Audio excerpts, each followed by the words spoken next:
So now it's time for the final segment of the show. It's called a laughing round. It's like a lightning round. Okay, because it's comedy's called. Yeah, yeah. Is there a joke or sketch that you wish you could steal? Either you performed it, you can take credit for writing it, you get to be it, or so either a stand-up joke or a sketch in the history of the show that you're like, I wish that was my sketch. MacGruber. I wish, yeah. I have such a deep, enduring appreciation for MacGruber. Yeah. Do you have advice for an aspiring comedian, actor, writer, comedy person? You will find out a lot by failing.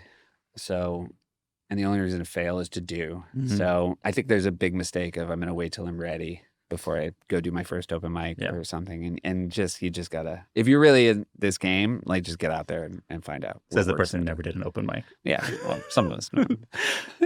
That's your advice. Get on Saturday Night Live. Yeah, and then have an agent be like, hey, you should try stand-up. I did, while I'm having my reputation besmirched here, I was an improviser first, and I was certainly doing that. Yes. At a young age.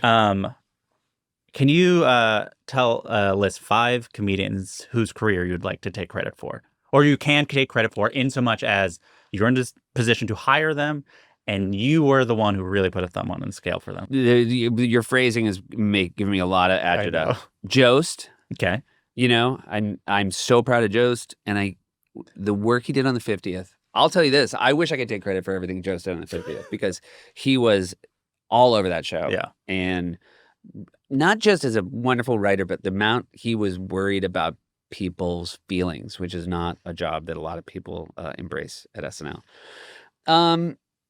Kate McKinnon, by the way, like everybody saw her audition, Sure. but that was somebody that was really exciting to have on the show.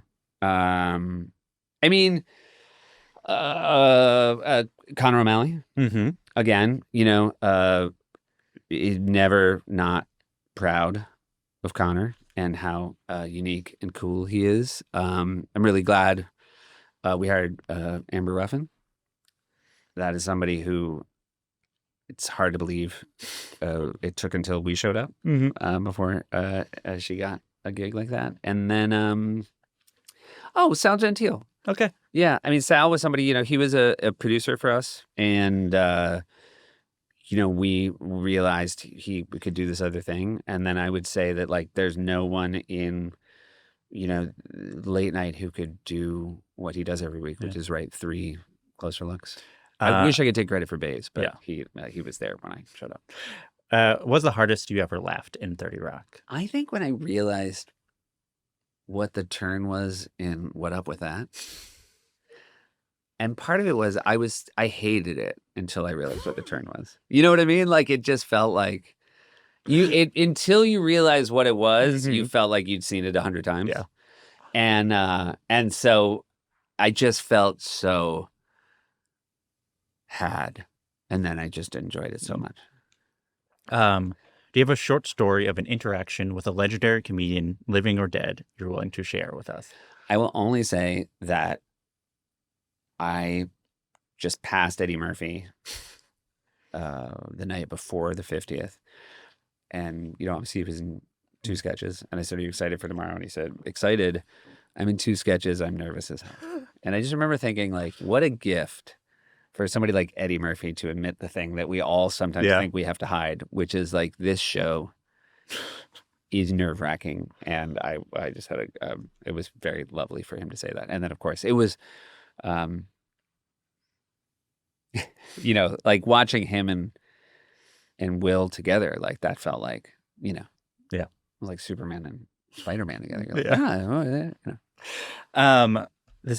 I'm calling this Mount Rushmore of Mount Rushmores in case there's a visual. So it's going to be 4 Mount Rushmores rapid fire. They're all going to be SNL related. Okay. Musical guest Mount Rushmore. Musical guest Mount Rushmore. Okay. I'm going to just do ones that are really cool for me. Rihanna, Beck, Arcade Fire, and The Strokes. And if you'd asked me 10 years ago, Kanye. Host Mount Rushmore. Host Mount Rushmore. Again, I'm just going to keep it in my era for the joy of it. John Hamm.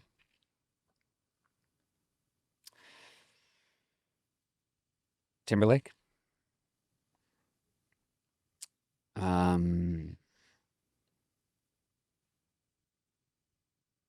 Emma Stone. Jack Black. Cast Mount Rushmore. Can't do it.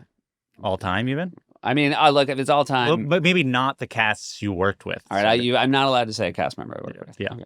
So that frees you up from your yeah. immediate friends. Right. Eddie, Will,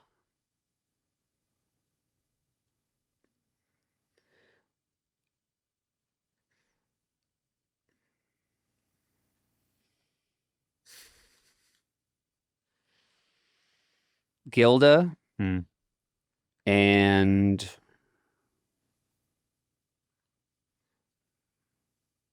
Kate. Seth Meyers sketches Mount Rushmore. Daryl's house.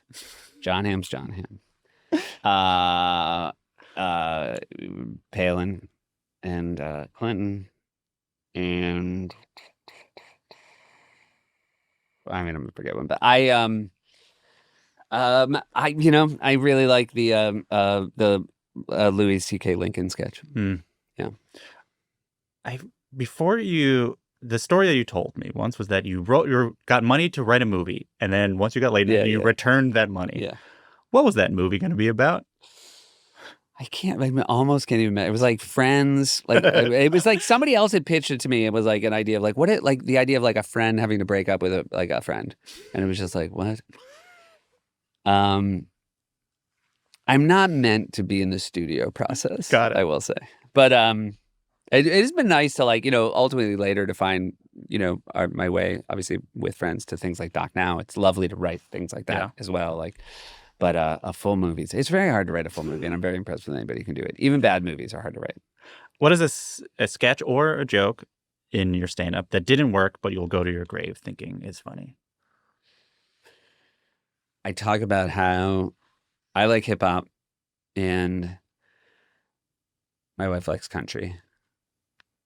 And the kids like country. They don't like rap because a lot of the songs are about trucks, and they also like trucks.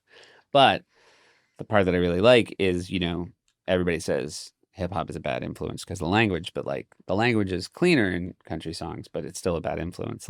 And at the time I was like, my 3-year-old can't fall asleep unless he drinks a whole bottle of whiskey.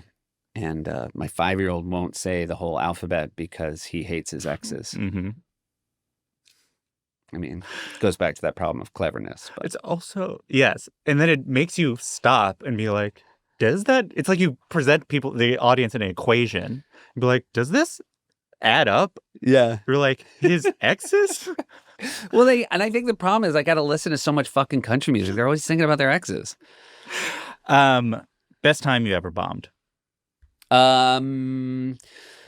Oh, God. I mean, I went to the Edinburgh Fringe Festival with my partner, Joe Benjamin. We were trying to do improv in a stand-up room, and it was really great. And a Scottish person literally yelled, "You're shite," like loudly. Like during the encore when they said we had, thanks to our guests. Yeah.